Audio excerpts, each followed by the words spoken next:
ನಮಸ್ಕಾರ. ವಿಶೇಷ ಕಾರ್ಯಕ್ರಮಕ್ಕೆ ಸ್ವಾಗತ. ನಾನು ಪೂರ್ಣಿಮಾ. ಎಂದಿನಂತೆ ಧರ್ಮಸ್ಥಳದ ವಿಚಾರ ಎಸ್ಐಟಿ ತನಿಖೆ ಯಾವ ಹಂತದಲ್ಲಿದೆ, ಸದ್ಯಕ್ಕೆ ಅಪ್ಡೇಟ್ ಏನಾಗ್ತಾ ಇದೆ, ಎಲ್ಲದರ ಬಗ್ಗೆನೂ ಕೂಡ ಕ್ಷಣ ಕ್ಷಣದ ಮಾಹಿತಿಯನ್ನ ನಿಮಗೆ ಕೊಡುವಂತಹ ಪ್ರಯತ್ನವನ್ನ ನಾವು ಮಾಡ್ತಾ ಇದ್ದೀವಿ. ಒಂದು ಕಡೆ ಇಷ್ಟು ದಿನಗಳ ಕಾಲ ಮಾಸ್ಕ್ ಮ್ಯಾನ್ ಸರದಿ ಆಯಿತು ಚಿನ್ನಯ್ಯ. ಅದಾದ ಮೇಲೆ ಕಳೆದ ಕೆಲ ದಿನಗಳಿಂದ ವಿಠಲ್ ಗೌಡ, ಸೌಜನ್ಯ ಅವರ ಮಾವ, ಇವರ ವಿಚಾರಣೆ ಕೂಡ ಆಗ್ತಾ ಇದೆ. ಸ್ಥಳ ಮಹಜರು ಕೂಡ ಆಗ್ತಾ ಇದೆ. ಸ್ಥಳ ಮಹಜರಿನ ಟೈಮಲ್ಲಿ ಒಂದಷ್ಟು ಸ್ಫೋಟಕ ಸತ್ಯಗಳು ಕೂಡ ಹೊರಬಡ್ತಾ ಇದೆ. ಅದನ್ನ ಕೂಡ ನಿಮ್ಮ ಮುಂದೆ ಇಡುವಂತಹ ಪ್ರಯತ್ನ. ಇದೆಲ್ಲದರ ನಡುವೆ ತನಿಖೆಯ ವೇಗ ಹೆಚ್ಚಿಸಬೇಕು ಅನ್ನುವಂತಹ ವಿಚಾರ ಕೂಡ ಈಗ ಚರ್ಚೆ ಆಗ್ತಾ ಇರೋದು. ಇದೆಲ್ಲದರ ಬಗ್ಗೆ ಮಾತನಾಡ್ತಾ ಹೋಗೋಣ. ನನ್ನ ಜೊತೆಗಿದ್ದಾರೆ ನಾಡಿನ ಹಿರಿಯ ಪತ್ರಕರ್ತರಾದಂತಹ ಶಶಿಧರ್ ಭಟ್ ಸರ್ ಅವರು. ಅವ್ರನ್ನ ಕಾರ್ಯಕ್ರಮಕ್ಕೆ ಸ್ವಾಗತ ಮಾಡೋಣ. ಸರ್, ಕಾರ್ಯಕ್ರಮಕ್ಕೆ ಸ್ವಾಗತ. ಸರ್, ಈಗ ಧರ್ಮಸ್ಥಳದ ವಿಚಾರ ಸಾಕಷ್ಟು ದಿನಗಳಿಂದ ನಾವು ಕೂಡ ಚರ್ಚೆ ಮಾಡ್ತಾ ಇದ್ದೀವಿ. ನೀವು ಕೂಡ ನಿಮ್ಮದೇ ಆದಂತಹ ರೀತಿಯಲ್ಲಿ ವಿಶ್ಲೇಷಣೆಯನ್ನ ಮಾಡ್ತಾ ಇದ್ದೀರಾ ಸರ್. ಅಲ್ಲಿಯ ವಸ್ತುಸ್ಥಿತಿ ಹೇಗಿದೆ, ಸತ್ಯಾಸತ್ಯತೆ ಹೇಗಿದೆ, ಆ ಭಾಗದವರೇ ಆಗಿರೋದ್ರಿಂದ ನೀವು ಹೆಚ್ಚಿನದಾಗಿ ಮತ್ತೆ ಸಾಕಷ್ಟು ವರ್ಷಗಳಿಂದ ನೀವು ನೋಡ್ಕೊಂಡು ಬರ್ತಾ ಇದ್ದೀರಾ. ಏನಾಗ್ತಾ ಇದೆ ಕೇಸು, ಇಷ್ಟು ವರ್ಷ ಯಾವ ರೀತಿ ನಡೀತಾ ಇತ್ತು, ಹೇಗೆ ಕೆಲವೊಂದಿಷ್ಟು ಜನರಿಗೆ ಕ್ಲೀನ್ ಚಿಟ್ ಸಿಕ್ತು, SIT ತನಿಖೆಗೆ ಕೊಟ್ಟ ಮೇಲೆ ತನಿಖೆಯ ವೇಗ ಯಾವ ರೀತಿ ನಡೀತಾ ಇದೆ, ಎಲ್ಲದರ ಬಗ್ಗೆನೂ ಕೂಡ ಗೊತ್ತು. ಒಂದಷ್ಟು ಜನರ ಎಂಟ್ರಿಗಳು ಕೂಡ ಆಯ್ತು, ಒಂದಷ್ಟು ಜನ ಎಕ್ಸಿಟ್ ಆದ್ರು, ಹೊಸ ಹೊಸ ಮುಖಗಳ ಪರಿಚಯ ಆಗ್ತಾ ಇದೆ. ಇದೆಲ್ಲದರ ನಡುವೆ ಈಗ ವಿಠಲ್ ಗೌಡ ಅವರ ವಿಚಾರಣೆ ಕೂಡ ಆಗ್ತಾ ಇದೆ, ಮಹಜರು ಕೂಡ ಮಾಡ್ತಾ ಇದೆ. ಅದೊಂದು ಭಾಗ. ಅದೆಲ್ಲ ನಡುವೆ ಮೊಹಂತಿ ಅವರು ತನಿಖೆಯ ವೇಗ ಹೆಚ್ಚಿಸಬೇಕು ಅಂತ ಹೇಳಿರೋದು. ಅಂದ್ರೆ ಎಲ್ಲೋ ಒಂದು ಕಡೆ ತಾರ್ಕಿಕ ಅಂತ್ಯ ಕಾಣುವಂತಹ ಲಕ್ಷಣಗಳೇನಾದ್ರೂ ಕಾಣಿಸ್ತಾ ಇದೆಯಾ ಈ ಸೌಜನ್ಯ ಹತ್ಯಾ ಪ್ರಕರಣ? ಹೇಗೆ ಸರ್? ಒಂದು ಈ ತನಿಖೆಯ ವೇಗ ಜಾಸ್ತಿ ಆಗಬೇಕು ಅಂತ ಹೇಳೋ ಮಾತು ಏನಿದೆ, ಇದು ಕೂಡ ಪ್ಲಾಂಟೆಡ್. ತನಿಖೆ ಒಂದು ಮರ್ಡರ್ ಕೇಸನ್ನ ನೀವು ತನಿಖೆ ಮಾಡೋ ಸಂದರ್ಭದಲ್ಲಿ ವೇಗವಾಗಿ ಮಾಡಿ ಮುಗಿಸಿ ಅಂತಂದ್ರೆ ಸಾಧ್ಯ ಇಲ್ಲ.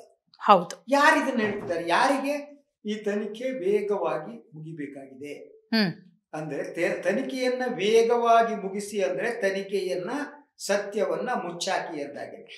ನೀವು ಸತ್ಯದ ಶೋಧನೆ ಮಾಡ್ಬೇಕಾದ್ರೆ, ತನಿಖೆ ಮಾಡ್ಬೇಕಾದ್ರೆ it will take the first thing. Second, ನಿನ್ನೆ ಪ್ರಣವ್ ಮೋಹಂತಿ ಅವರು ಸುಮಾರು 8 ಗಂಟೆಗಳ ಕಾಲ ಅಧಿಕಾರಿಗಳ ಜೊತೆ ಬೆಳ್ತಂಗಡಿಯಲ್ಲಿ ಚರ್ಚೆ ಮಾಡೋದು. ಅದಾದ್ಮೇಲೆ ಅವ್ರು ಮಂಗಳೂರಿನಲ್ಲಿ ನಿನ್ನೆ ಉಳಿದಿದ್ರು, ಇವತ್ತು ಇದ್ದಾರೆ. ಅವರು ತನಿಖೆ ಮಾಡಿದ ಸಂದರ್ಭದಲ್ಲಿ ಚರ್ಚೆ ಮಾಡಿದ ಸಂದರ್ಭದಲ್ಲಿ ತನಿಖೆಯ ಇದುವರೆಗಿನ ಬೆಳವಣಿಗೆಯ ಬಗ್ಗೆ ಎಲ್ಲ ಮಾಹಿತಿಗಳನ್ನ ತನಿಖಾಧಿಕಾರಿಗಳಿಂದ ಪಡೆದಿದ್ದಾರೆ. ಅಂದ್ರೆ ಅವರು ಪಡೆದು ಯಾವುದು 8 ಗಂಟೆಗಳ ಕಾಲ ಅವರು ತನಿಖೆ ಯಾವ ವಿವರ ತಗೊಂಡಿರೋದು ಕುತೂಹಲಕರವಾದ. ಒಂದು, SITಯ ಇಡೀ ತನಿಖೆ ಬೇರೊಂದು ತಿರುವು ಪಡೆದಿದ್ದು ಸೌಜನ್ಯ ಅವರ ಮಾವ ವಿಠಲ್ ಗೌಡ ಅವರ ಎಂಟ್ರಿ. ಹೌದು. ಸೊ ವಿಠಲ್ ಗೌಡ ಅವರ ಎಂಟ್ರಿ ಏನಿದೆ ಅದು ಸಂಪೂರ್ಣವಾಗಿ ಅಲ್ಲಿಯವರೆಗಿನ ನೆರೇಟಿವ್ಸ್ಗಳು, ಆ ನೆರೇಟಿವ್ಸ್ಗಳನ್ನು ಬದಲಿಸಿತು. ಯಾವ ನೆರೇಟಿವ್ಸ್ ಇದು? ಒಂದು, ಮೊದಲು ಈ ಬಗ್ಗೆ ದೂರು ಕೊಟ್ಟಂತಹ ವ್ಯಕ್ತಿ ಮುಸುಕುದಾರಿ ಆಗಿದ್ದವನು, ನಂತರ ಮುಸುಕು ತೆಗೆದವರು ಚಿನ್ನಯ್ಯ. ಸೊ ಅವರು ಹೇಳಿದ ಸ್ಥಳದಲ್ಲಿ ಎಲ್ಲೂ ಕೂಡ 2 ಸ್ಥಳವನ್ನು ಬಿಟ್ಟು ಉಳಿದಲ್ಲಿ ಎಲ್ಲೂ ಕೂಡ ಅಸ್ಥಿಪಂಜರವಾಗ್ಲಿ ಸಿಕ್ಕಿಲ್ಲ. ತಕ್ಷಣ ಇಲ್ಲಿ ಏನೂ ಸಿಗಲ್ಲ, ಇದನ್ನ ಮುಚ್ಚಿ ಹಾಕಬೇಕು ಅನ್ನೋ ಒತ್ತಡಗಳು, ರಾಜಕೀಯ ಒತ್ತಡಗಳು ಪ್ರಾರಂಭ ಆದವು. ಹೌದು. 3 ರಾಜಕೀಯ ಪಕ್ಷಗಳು ಇದನ್ನ ಮುಚ್ಚಿ ಹಾಕ್ಸೋದಕ್ಕೆ, ಇದರ ತಲೆ ಮೇಲೆ ಚಪಡಿ ಕಲ್ಲು ಎಳೆಯೋದಕ್ಕೆ ಎಲ್ಲ ಯತ್ನವನ್ನು ಮಾಡಿದ್ರು.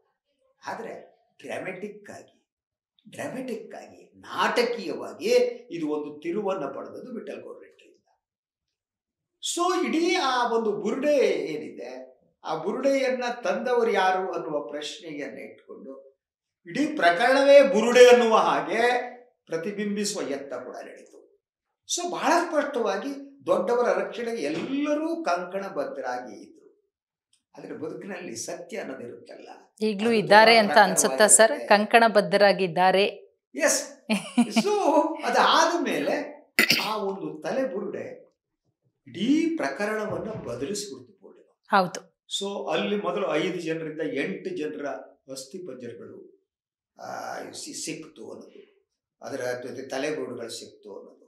ಅಲ್ಲಿ ಒಂದು ಮಗುವಿನ ತಲೆಬುರುಡೆ ಇತ್ತು, ಅಲ್ಲಿ ವಾಮಾಚಾರ ಮಾಡಲಾಗಿತ್ತು ಅನ್ನೋದು. ಹೌದು. ನಂತರ ವಾಮಾಚಾರಕ್ಕೆ ಬಳಸುವಂತ ಈ ದೀಪ ಕುಡ್ಕಿಗಳಿದ್ದು ಸುತ್ತಲೂ ಇಟ್ಟಿತ್ತು. ಇದೆಲ್ಲ ಸಂಶಯ ಕಾರಣ ಆಯ್ತು. ಇದಕ್ಕಿಂತ ಪ್ರಕರಣ ಟುಕ ನ್ಯೂಟನ್. ಹೌದು. ಅದು ತಗೊಂಡ ಮೇಲೆ ನಿನ್ನೆ ಪ್ರಣವ್ ಮೊಹಂತಿಯವರು ಚರ್ಚೆ ಮಾಡಿದ್ದು ಈ ವಿಚಾರದ ಬಗ್ಗೆ, ಹೌ ಟು ಮೂವ್ ಅಬೌಟ್ ಅಂತ. ಈ ಬೆಳಗಿನ ಮಾಹಿತಿಯ ಪ್ರಕಾರ ಇವತ್ತಿಗೆ ನಾವೇನು ಕೂತು ಚರ್ಚೆ ಮಾಡ್ತಿದ್ದೀವಿ, ಸೊ ಹೊಸದೇನು ಈ ಬಂಗ್ಲೆಗುಡ್ಡದ ಪ್ರದೇಶದಲ್ಲಿ ಎಲ್ಲೆಲ್ಲಿ ಉತ್ಖನನ ಮಾಡಬೇಕು ಅನ್ನುವ ಅದರ ಜಾಗವನ್ನು ಗುರುತಿಸುವ ಕೆಲಸ ನಡೆಯುತ್ತೆ ಅಂತ ಹೇಳಲಾಗ್ತಾ ಇದೆ. ಹೌದು, ಅದರ ಅರ್ಥ ಸೊ ಪ್ರಣವ್ ಮೊಹಂತಿಯವರು ಟೀಮ್ಗೆ ಗೋ ಅಹೆಡ್ ಅಂತ ಹೇಳಿದ್ದಾರೆ. ಈ ತನಿಖೆಯನ್ನ ಮುಂದುವರಿಸಿ ಮತ್ತು ಎಲ್ಲೆಲ್ಲಿ ಈ ಒಂದು ಅಸ್ಥಿಪಂಜರಗಳು ಸಿಗಬಹುದು ಅಂತ ಇದೆಯೋ ಅಲ್ಲೆಲ್ಲ ತಾವು ಇದನ್ನ ಮಾಡಿ ಉತ್ಖನನ ಮಾಡಿ. ಸೊ ಹಾಗಿದ್ರೆ ಇದನ್ನ ಈ ವೇಗವಾಗಿ ಮುಗಿಸಿ ಅನ್ನೋದೇನಿದೆ ಇದು ಕೆಲವು ಮಾಧ್ಯಮಗಳ ಸೃಷ್ಟಿ ಕೂಡ ಆಗಿದೆ. ಯಾಕೆಂದ್ರೆ ಅವರಿಗೆ ಬೇಗವಾಗಿ ಮುಗಿದ್ರೆ ಇದು ಕ್ಲೋಸ್ ಆಗುತ್ತೆ. ಖಂಡಿತ ಈ ಪ್ರಕರಣ ಕ್ಲೋಸ್ ಆಗಬೇಕು. ಈ ಪ್ರಕರಣ ಕ್ಲೋಸ್ ಆದ್ರೆ ಯಾರಿಗೆ ಲಾಭ ಆಗುತ್ತೆ? ಕ್ಲಿಯರ್ ಅಲ್ವಾ? ಹೌದು. ಸೊ ಅದಕ್ಕೆ ಬೇರೆ ಮುಗಿಸಿ ಮುಗಿಸಿ ಮುಗಿಸಿ ಅಂತಂದ್ರೆ ಯಾರು ಆರೋಪಿತರಿದ್ದಾರೆ, ಆರೋಪಿತರ ರಕ್ಷಣೆಗೆ ನಿಂತವರ ವಾದ ಇದು ವೇಗವಾಗಿ ಮುಗಿಸ್ಬೇಕು. ಯಾರಿಗೆ ಕ್ರಿಮಿನಲ್ ಇದು ಗೊತ್ತಿದೆ? ಯುಸಿ ನೀವು 90s ಇಂದ ಈವರೆಗೆ ನಡೆದ ಪ್ರಕರಣಗಳ ತನಿಖೆ ಮಾಡಬೇಕು ಅಂತಿದೆ. ಹಲವಾರು ಪ್ರಕರಣಗಳಿವೆ, ಅದರ ಹೆಸರುಗಳಿದೆ. ಪದ್ಮವ್ರತ ಪ್ರಕರಣ, ಆನೆ ಮಾವುತ, ನಾರಾಯಣ, ಈ ಎಲ್ಲ ಪ್ರಕರಣಗಳು ಏನಿದೆ ಅದೆಲ್ಲದರ ವ್ಯಾಪ್ತಿಗೆ ಬರೋದ್ರಿಂದ ಅದು ವ್ಯಾಪ್ತಿಗೆ ಹೇಗೆ ಬರುತ್ತೆ ಅಂದ್ರೆ ಅದು ನಾನು 10 ಬಾರಿ ಹೇಳಿದ್ದೀನಿ. ಸೊ SIT ರಚನೆಯ ಸಂದರ್ಭದಲ್ಲಿ ಸರ್ಕಾರದ ಆದೇಶ ಏನಿದೆ ಅದು SITಗೆ ಏನೇನು ಮಾಡಬೇಕು ಅನ್ನೋ ಮಾರ್ಗದರ್ಶಿ ಸೂತ್ರಗಳನ್ನು ಕೊಟ್ಟಿದೆ. ಅದು ಯಾವುದಿದೆ? ಕರ್ನಾಟಕ ಮಹಿಳಾ ಆಯೋಗ ಏನೇನು ಬೇಡಿಕೆಗಳನ್ನು ಇಟ್ಟಿತ್ತೋ ಆ ಬೇಡಿಕೆಗಳ ಆಧಾರದ ಮೇಲೆ ಇದನ್ನು ಮಾಡಲಾಗಿದೆ. ಅಂದ್ರೆ ಈ ಅನಾಮಧೇಯ ಸಾವುಗಳಿವೆ, ಈ ಹೂತು ಹಾಕಿದ ಪ್ರಕರಣಗಳಿದೆ, ಅದನ್ನ ಎಲ್ಲವನ್ನು ಎಲ್ಲ ಮುಖದಿಂದ ಎಲ್ಲ ಆಯಾಮಗಳಿಂದ ತನಿಖೆ ನಡೆಸಬೇಕು. ಅದಕ್ಕೆ ಟೈಮ್ ಹಿಡಿಯುತ್ತೆ. ಯಾಕೆ ಅರ್ಜೆನ್ಸಿ? ಇಲ್ಲಿ ಯಾರು ಅರ್ಜೆಂಟ್ ಮಾಡ್ತಿದ್ದಾರೆ ಅನ್ನೋದು ಗೊತ್ತಿಲ್ಲ. ನಾವು ನೀವು ಇಲ್ಲಿ ಕೂತ್ಕೊಂಡು ಮಾತಾಡ್ಬಿಡ್ಬೋದಲ್ವಾ? ಹೌದು. ನೀವು ಆಂಕರ್ ಇದ್ದೀರಿ, ನಾನು ಹಿರಿಯ ಪತ್ರಕರ್ತ ಕೂತ್ಕೊಂಡು ಚರ್ಚೆ ಮಾಡಿ ಹೆಂಗ್ ಬೇಕಾದ್ರೂ ಹೇಳಿ ಎದ್ದು ಹೊಟ್ಟೋಗ್ಬಿಡ್ಬೋದು. ಹೌದು. That is not the issue. ಅಲ್ಲಿ ತನಿಖೆ ಮಾಡಬೇಕಾದ್ರೆ ಯಾವ್ಯಾವ ಆಯಾಮಗಳು ಬರುತ್ತೆ ಅದು ಅವ್ರಿಗೆ SITಗೆ ಮಾತ್ರ ಗೊತ್ತಿರುತ್ತೆ. ಹೊಸಬರು ಬರ್ತಾರೆ, ಹೊಸಬರು ಬಂದು ಕೆಲವರು ಹೆದರಿ ಭಯದಿಂದ ಸುಮ್ಮನಿದ್ದವರು ಹೊರಗಡೆ ಬರ್ತಾರೆ, ಬಂದ್ಬಿಟ್ಟು ಇನ್ನೇನು ಮಾಹಿತಿ ಕೊಡ್ತಾರೆ. ಪೊಲೀಸ್ ಹೌದು. ಈಗ ಲೇಟೆಸ್ಟ್ ಆಗಿ ನಿನ್ನೆ ಬಂದ ಮಾಹಿತಿ ಪ್ರಕಾರ ನಂತರ ಆ ಗ್ರಾಮ ಪಂಚಾಯಿತಿ, ಆ ಗ್ರಾಮ ಪಂಚಾಯಿತಿಯಲ್ಲಿ ಅನ್ಐಡೆಂಟಿಫೈಡ್ ಆದ ಶವಗಳು ಅಂತ ಏನು ಹೇಳಲಾಗಿದೆ, ಆ ಎಲ್ಲ ಮಾಹಿತಿಯನ್ನು ಪಡೆದು ಈಗ ತನಿಖೆ ಪ್ರಾರಂಭ ಆಗಿದೆ. ಅದರಲ್ಲಿ ಯಾವುದು ಅನ್ಐಡೆಂಟಿಫೈಡ್, ಯಾವುದು ಉದ್ದೇಶಪೂರ್ವಕವಾಗಿ ಅನ್ಐಡೆಂಟಿಫೈಡ್ ಅಂತ ಹೇಳಿ ಹೆಣವನ್ನು ಹೂತಾಕಲಾಗಿದೆ, ಇದನ್ನು ಹಿಂದಿರುವವರು ಯಾರು, ಆ ತನಿಖೆ ಕೂಡ ಈಗ ಪ್ರಾರಂಭ ಆಗಿದೆ. ಖಂಡಿತ ಇದಕ್ಕೆ ಸಮಯ ಬೇಡವಾ? ಖಂಡಿತ ಇದು ತಕ್ಷಣಕ್ಕೆ ಮುಗಿಯುವಂತದ್ದಲ್ಲ. ಹೌದು.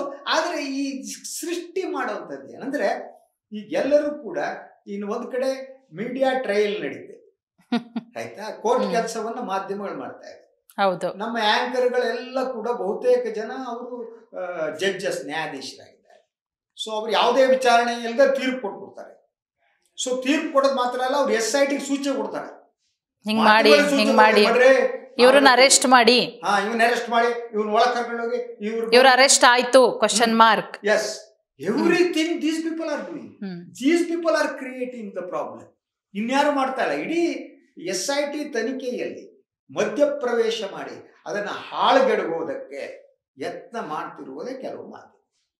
ಖಂಡಿತ ಖಂಡಿತ ಸರ್. ನೋಡೋಣ, ಈಗ ಮಾಧ್ಯಮಗಳೇ ತೀರ್ಪು ಕೊಡುತ್ತಾ ಅಥವಾ ಕೋರ್ಟ್ ತೀರ್ಪು ಕೊಡೋವರೆಗೂ ಅಥವಾ SIT ಒಂದು ರಿಪೋರ್ಟ್ ಕೊಡೋವರೆಗೂ ಕೂಡ ಇನ್ನೂ ಎಷ್ಟು ದಿನಗಳು ಬೇಕು? ಯಾಕಂದ್ರೆ ತನಿಖೆ ವೇಗ ಹೆಚ್ಚಿಸಿ ಅಂತ ಹೇಳಿರೋದು ಮೊಹಂತಿ ಅವರು.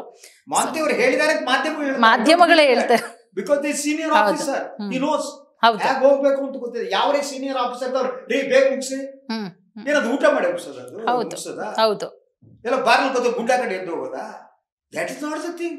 Mohanty is senior officer, he knows. ಅವ್ರು ಹೋಗ್ಬಿಟ್ಟೆ ಬೇಗ ಮುಗಿಸ್ರಿ. ಹೂ ಕ್ಯಾನ್ ಹಿ ಸೇ? ಹೇಗೆ ಹೇಳ್ತಾನೆ? ಯಾವನೇ ಸೀನಿಯರ್ ಅಧಿಕಾರಿ ಈ ರೀತಿ ವೇಗವಾಗಿ ಮುಗಿಸಿ ಅಂತ ಹೇಳಕ್ ಸಾಧ್ಯನೇ ಇಲ್ಲ. ಅವ್ರಿಗೆ ತನಿಖಾ ವಿಧಾನ ಗೊತ್ತಿರುತ್ತೆ, ಹ್ಯಾಂಗ್ ತನಿಖೆ ಮಾಡಬೇಕು, ಏನ್ ಮಾಡಬೇಕು. All senior officer they knows how to move about, how to investigate. ಅವ್ರಿಗೆ ಎಲ್ಲದೂ ಗೊತ್ತಿದ್ದಾಗ ಅವರು ಮೊಹಂತಿ ಅವರು ಬೇಗ ಮುಗಿಸ್ರಿ ಅಂತ ಹೇಳ್ತಾರೆ, ನಾನು ನಂಬಲ್ಲ. ಖಂಡಿತ ಇದೆಲ್ಲವೂ ಕೂಡ ಮಾಧ್ಯಮಗಳ ಸೃಷ್ಟಿ. ಓಕೆ, ಇನ್ನೊಂದು ಸರ್, ಈಗ ತಿಮ್ರೋಡಿ ಅವರ ವಿಚಾರಣೆ ಆಗ್ತಾಗಿದೆ, ಅದರ ಜೊತೆಗೆ ಗಿರೀಶ್ ಮಠಣ್ಣನವರ್, ಈಗ ವಿಠಲ್ ಗೌಡ್ರ ಸರದಿ, ವಿಠಲ್ ಗೌಡ್ರ ವಿಚಾರಣೆ ಆಗ್ತಾ ಇದೆ. ಅದರ ಜೊತೆಗೆ ಸ್ಥಳ ಮಹಜರು ಕೂಡ ಮಾಡ್ತಾ ಇದ್ದಾರೆ. ಇದಾದ್ಮೇಲೆ ವಾಟ್ ನೆಕ್ಸ್ಟ್? ಮತ್ತಿನ್ ಯಾರಾದ್ರೂ ಎಂಟ್ರಿ ಆಗೋ ಸಾಧ್ಯತೆಗಳಿದೆಯಾ? ಹೇಗೆಂದ್ರೆ ಒಬ್ರು ಬರ್ತಾರೆ, ಎಕ್ಸಿಟ್ ಆಗ್ತಾರೆ, ಮತ್ತೊಬ್ರು ಎಂಟ್ರಿ ಆಗ್ತಾರೆ, ಏನೇನೋ ಬೇರೆ ಬೇರೆ ರೀತಿಯ ತಿರುವುಗಳನ್ನ ಪಡ್ಬೋದು. ಎರಡು ರೀತಿ ಇದೆ. ಹೊಸಬರು ಬರುವ ವಿಚಾರಕ್ಕೆ ಸಂಬಂಧಪಟ್ಟಾಗೆ ಆ ಪ್ರದೇಶದ ಜನ ಏನಿದ್ದಾರೆ, ಯಾರು ಭಯಗ್ರಸ್ತರಾಗಿದ್ರು, ಯಾರು ಸುಮ್ಮನೆ ಇದ್ರು, ಅವರಿಗೆ ಈಗ ಕಾನ್ಫಿಡೆನ್ಸ್ ಬಂದಿರ್ಬೋದು. ಖಂಡಿತ ನಮ್ಗೆ ಏನಪ್ಪ ಬೇಕು ಅನ್ನೋದು ತುಂಬಾ ಜನ ಹೌದು.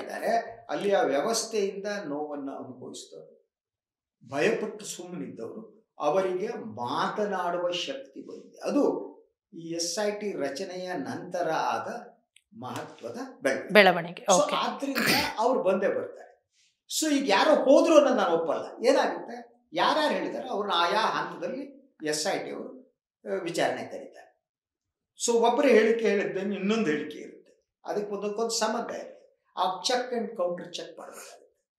ಈಗ ವಿಠಲ್ ಗೌಡ್ರು ಏನೋ ಹೇಳ್ತಾರೆ, ಆ ವಿಠಲ್ ಗೌಡ್ರು ಹೇಳಿದ ಮಾತನ್ನ ಕನ್ಫರ್ಮ್ ಮಾಡ್ಕೊಳ್ಳೋದಕ್ಕೆ ಮಟ್ಟಣ್ಣವ್ರನ್ನೋ ಮಹೇಶ್ ತಿಮ್ರೋಡಿ ಅವರನ್ನು ಉಳಿದವ್ರನ್ನ ಕರಿಬೇಕಾಗುತ್ತೆ. ಅವ್ರಿಗೆ ಕರೆದುಬಿಟ್ಟು ಇದೆಲ್ಲ ತನಿಖೆ ಮಾಡುವ ವಿಧಾನಗಳು.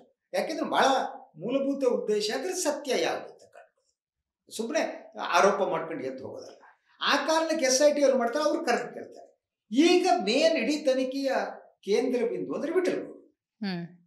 ಈಗ ಅವರು ಹೇಳಿದ್ದು ಸತ್ಯ ಅಂತ SITಗೆ ಅನ್ನಿಸುವುದಕ್ಕೆ ಪ್ರಾರಂಭ ಆಗಿದೆ.